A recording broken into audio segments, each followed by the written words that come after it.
अस्सलाम वालेकुम ladies and gentleman and welcome back to another episode of sports Baithak. और आज पाकिस्तान न्यूजीलैंड का फाइनल हुआ ट्राई सीरीज़ का। पथेटिक, यूज़लेस, बकवास, घटिया और जो भी अल्फाज आपको ये मुंह में आ सकते हैं बॉर्डर लाइन वाले, वो सारे, क्योंकि out classed by New Zealand in fielding, out classed by New Zealand in batting, out classed New Zealand by bowling. 243 run का टारगेट आपने इस पिच के ऊपर जो दिया, जो कि बिल्कुल फ्लैट ट्रैक थी। हल्का फुल्का बॉल ब्रेक हो रहा था, वो भी सेकंड इनिंग्स के अंदर। फर्स्ट इनिंग में कोई ऐसी मेजर वो नहीं थी, उन्होंने बॉलिंग बहुत अच्छी कराई। लेकिन आपने जो जो जिन जिन के डिसमिसल आप उठा के देख लें, उन सब ने, कोई भी किसी ने भी विकेट की वजह से विकेट नहीं दी अपनी, कोई या पिच की वजह से कोई विकेट नहीं दी किसी ने। सब ने विकेट अपनी थ्रो की है, घटिया शॉटें मारी हैं और यूज़लेस बैटिंग और फील्डिंग और बॉलिंग, तीनों डिपार्टमेंट में बकवास एक नंबर की। मतलब मैं कहता हूँ मेरे मुंह से कुछ गलत ना निकला है, क्योंकि अभी अगले हफ्ते आपकी चैम्पियन ट्रॉफी स्टार्ट हो रही है और ये आपकी परफॉर्मेंस है। ठीक है, इतनी अनप्रिडिक्टेबल साइड यार, कि मतलब अगर एक दिन आप 350 चेस करते हो तो अगले दिन आपसे 250 भी नहीं बनता। ठीक है, अब एक एक करके हम आते हैं तो टॉस हुआ। टॉस के बाद पाकिस्तान ने बैटिंग चूज़ की, फ़हीम अशरफ को खिलाते हैं इन प्लेस ऑफ हसनैन। और उसके बाद बैटिंग स्टार्ट होती है पाकिस्तान की। फ़खर जमान जल्दी आउट हो जाता है शॉर्ट स्क्वायर लेग के ऊपर। कोई उसके ऊपर कोई इस तरह का गिला नहीं है, क्योंकि पिछले लास्ट 2 मैचों के अंदर ही परफॉर्म रियली वेल। ठीक है, और हर मैच में अगर आप एक ही प्लेयर से एक्सपेक्ट करोगे तो मेरे ख्याल से ज़्यादती है। उसके बाद बाबर आजम, मुझे नहीं समझ आ रही भाई उसके साथ, मुझे उसके कॉन्फिडेंस के अंदर आई थिंक मसला लग रहा है, या उसका क्या मसला है। क्योंकि स्टार्ट मिल जाता है, अपने एलिमेंट में भी लगता है, शॉटें मार रहा है, अचानक एक बॉल पे आएगी और कुछ भी नहीं होगा और एकदम से हाथ में पकड़ा देगा, बोल्ड हो जाएगा, सामने खा लेगा। आई थिंक वो कंसंट्रेट नहीं कर पा रहा है, या तो उसका ये भी इशू हो सकता है कि वो कंसंट्रेट नहीं कर पा रहा, जिसकी वजह से उससे लंबे रन्स नहीं हो रहे। क्योंकि अगर आप एक प्लेयर आउट ऑफ फॉर्म होता है ना, तो उसका पता लग जाता है कि यार ये स्केची लग रहा है, इससे खेला नहीं जा रहा, या कोई भी इसका जो मसला है ना, वो खेलने में दिख जाता है, वो उसके खेलने में नहीं दिख रहा। ठीक है, आज भी उसने फ्री हिट पे पुल अच्छा अपना किया, स्क्वायर ड्राइव मारी, कवर ड्राइव मारी, सारा मतलब वो ही वॉज प्लेइंग गुड। और फिर वो एकदम से उसने पोली सी बॉल पे सीधा हाथ पे कैच पकड़ा दिया। तो इस तरह कुछ समझ नहीं आ रही कि उसके साथ चल क्या रहा है। ठीक है, तो उसको ये चीज़ें सॉर्ट आउट करनी है, अब टाइम नहीं है, क्योंकि यहाँ पे आपके जो टॉप 3 हैं उनके ऊपर बहुत ज़्यादा डिपेंड करेगा कि आप कैसा स्टार्ट लेते हो। उस दिन देखें, अगर आपने बाबर आजम की बैटिंग देखी हो, लंबा रन नहीं किए, लेकिन फ़खर के साथ मिलके उसने एक ऐसा स्टार्ट दे दिया जिसने आपको एंड पे फ़ायदा दिया। आपको वहाँ पे इस तरह के स्टार्ट्स की ज़रूरत पड़ेगी, और कन्वर्जन की ज़्यादा ज़रूरत पड़ेगी, सिर्फ स्टार्ट की नहीं। ये तो चलो एक सीरीज़ है, लेकिन अगर आप आईसीसी टूर्नामेंट्स के अंदर जा रहे हैं तो वहाँ पे आपके बड़े प्लेयर्स को बड़ा खेलना पड़ेगा। फिर हम आते हैं सऊद शकील के ऊपर। सऊद शकील आई थिंक के जज नहीं कर पाया बॉल, पेस नहीं जज कर पाया बॉल की, वो बोल्ड हो गया उसको। लेकिन आई थिंक ठीक है, उसको दूसरा आई थिंक उसको ओपन कराना चाहिए। बाबर अपने प्लेस पे खेले 1 डाउन, और Saud Shakeel I think as a opener will succeed. He would be better than Babar Azam अगर उससे ओपनिंग करवाई जाए, मुझे जहाँ तक लगता है। क्योंकि उसको अभी ड्रॉप ना करें, उसको खिलाएं, क्योंकि कामरान गुलाम फारिग प्लेयर है, सऊद शकील कम से कम टेक्निकली टेम्परामेंटली स्ट्रॉन्ग है। ठीक है, 1-2 मैचेस के फेलियर किसी से भी हो सकते हैं। और कामरान गुलाम की जहाँ तक बात रही, वो तो जिस तरह खेलता है वो अजीबोगरीब ही है। उसकी कोई परफॉर्मेंसेज नहीं है, 4 सीरीज़ें उसको दी हैं, उसके अंदर उसकी कोई इतनी ख़ास परफॉर्मेंस नहीं है। सिर्फ एक 100 है जिम्बाब्वे के अगेंस्ट, और एक 50 उसने नीचे से आके तेज़ कर दिया था साउथ अफ्रीका के ख़िलाफ़, बस। ठीक है, जबकि आप सऊद शकील का T20 वर्ल्ड कप में उठा के देखें तो 2 से 3 से 4 आपको 50 मिलेंगी। तो उसको चांसेस ये कम देते हैं। अभी मैं कहूँगा कि चैम्पियंस ट्रॉफी के जो स्टार्ट होगी अगले हफ्ते, उसके अंदर आप सऊद शकील के साथ ही जाएँ। चौथे नंबर पर रिजवान आज ठीक खेल रहा था, लेकिन वही बात है कि अगर आप टेक्निक आपकी कहीं ना कहीं जाके वो जो है नज़र आ जाता है फ्लॉ, और वो हमें नज़र आया। 4th स्टंप की बॉल दूर से जिस तरह वो लटक के खेलता है, बोल्ड हो गया। ठीक है, उसके बाद सलमान अली आगा बहुत अच्छा खेल रहा था, एक टॉप एज लगा, आउट हो गया। इन दोनों को इसलिए मैं ज़्यादा कुछ नहीं कहूँगा क्योंकि पिछले मैच में इन्होंने आपको पूरा हिस्टोरिक मैच जिताया। अब आप इन्हीं से कहोगे कि हर मैच में ही आपको जिताएं, तो ये ज़्यादती है। और हर मैच में किसी से कोई कंसिस्टेंटली इतना कंसिस्टेंट कोई भी नहीं होता कि वो हर मैच में आके 100 बनाए, ठीक है। तो दोनों ने अपनी पूरी कोशिश की, ठीक है, लेकिन जहाँ पाकिस्तान को सबसे ज़्यादा ज़रूरत थी और एक्सेलरेट करना था, वहाँ पे जो है वो विकेट दे दी, ये एक पॉइंट है। उसके बाद तैयब ताहिर बहुत अच्छा खेल रहा था, लेकिन फिर वही सेम जगह पे पुल मारते हुए आउट।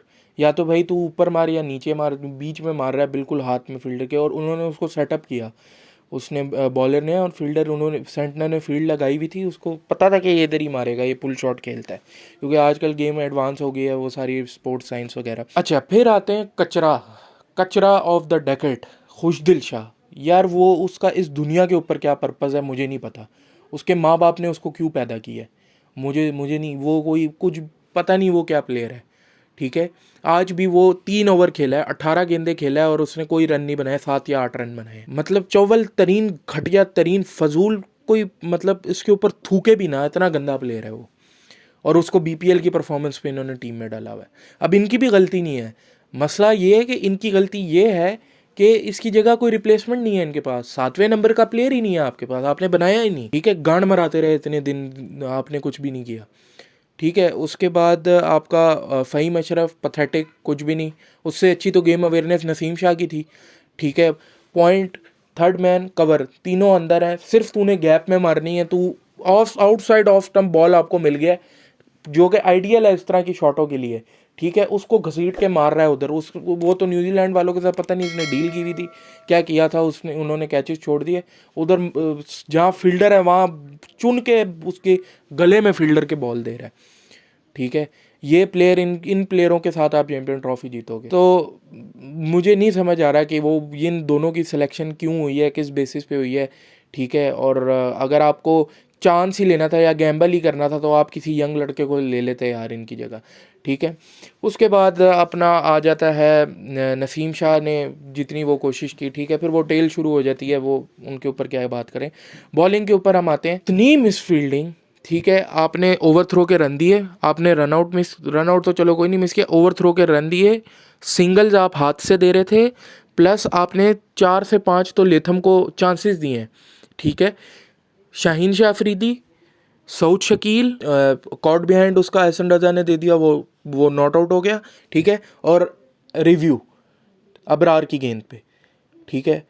अब मुझे एक बात बताओ, लास्ट टाइम आपने कमेंट्स में बताना कब देखा था रिजवान को अच्छा रिव्यू लेते, वो क्या कर रहा होता है, उसका मकसद क्या है फिर विकेट। आज कीपरिंग भी बाय द वे उसने बहुत घटिया किया है, उसने बहुत सी बॉलें छोड़ी हैं, ठीक है। और वो रिव्यू भी सही नहीं लेता। अबरार वगैरह ये सब क्या कन्विंस कर रहे थे कि ले लो, लेकिन नहीं लिया उसने। इतना इतना मतलब रिव्यू के मामले में इतना फारिग कप्तान मैंने अपनी ज़िंदगी में कभी नहीं देखा, अपने मतलब का मतलब देखा ही नहीं है। इतना बेहुदा, मतलब कि जो नॉट आउट होता है वो रिजवान साहब रिव्यू ले लेते हैं उस पर, जो जिस पे लेना होता है, जो क्लोज लग रहा होता है एक्चुअल, उसके ऊपर कोई नहीं। तो ये एक चीज़ देखनी पड़ेगी। अच्छा, स्टार्ट हुआ, न्यूजीलैंड की बैटिंग स्टार्ट होती है, वही उनका ऑलमोस्ट 48-47 रन होता है पावर प्ले के अंदर, और एक आउट होता है, ठीक है, विल यंग आउट हो जाता है। उसके बाद विलियमसन और अपना कॉनवे की लगती है पार्टनरशिप, ठीक है। अब यहाँ पे आप देखो, बाय द वे बॉलर्स ने आज बॉलिंग में शाहीन अफरीदी, नसीम शाह, इन्होंने बहुत अच्छी बॉलिंग कराई, ठीक है। और नसीम शाह को मुझे एक्चुअली टेंशन थी, वो फॉर्म में आया है और उसने आज बहुत अच्छी रिदम के साथ बॉलिंग कराई है, तो वो देख के मुझे बड़ा अच्छा लगा। शाहीन ने दूसरे एंड से उसको पूरी सपोर्ट दी जो बनती थी।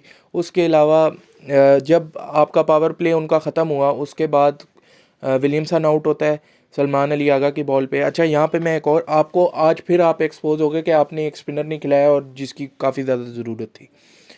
स्पिनर आपने एक ही खिलाया हुआ है, सलमान अली आगा ने नो डाउट फिर जो जितनी वो कर सकता है उस तरह की अच्छी बॉलिंग कराई, लेकिन वहाँ पे एक स्पेशलिस्ट स्पिनर आपको होना चाहिए था, वो नज़र आ रहा था कि उसकी ज़रूरत पड़ी है। खुशदिल कचरा है ये, ठीक है। और आप पार्ट टाइमर से नहीं कह सकते कि वो 10 ओवर आपको करा के दे, वो 4-5 ओवर ही कराएगा, ठीक है। और वो सलमान अली आगा ने चलो 10 ओवर कराए, लेकिन ये है कि वो अच्छे कराए, लेकिन ये है कि वो उस प्रॉपर बॉलर नहीं है, ठीक है। आज आज नहीं तो कल उसको चैम्पियन ट्रॉफी के अंदर, वैसे ही इतना छोटा सा टूर्नामेंट होता है, एक मैच के अंदर कोई ना कोई टीम लपेट देगी, तो उसको इनको देखना पड़ेगा कि ये अब क्या देखेंगे। अब तो स्क्वाड भी फाइनल हो गया, तो यही लड़के जाएंगे। तो एक भी इन्होंने स्पिनर एक ही रखा हुआ है सिर्फ, प्लस ओपनर भी कोई नहीं है। उसके बाद बीच में पार्टनरशिप होती है, वो आउट कंटेन करने की कोशिश की, लेकिन फिर यार आप, मैं कहता हूँ यहाँ से भी जीत सकते थे अगर आपने चांसेस ना ड्रॉप किए होते और आपने रिव्यू टाइम पे लिए होते।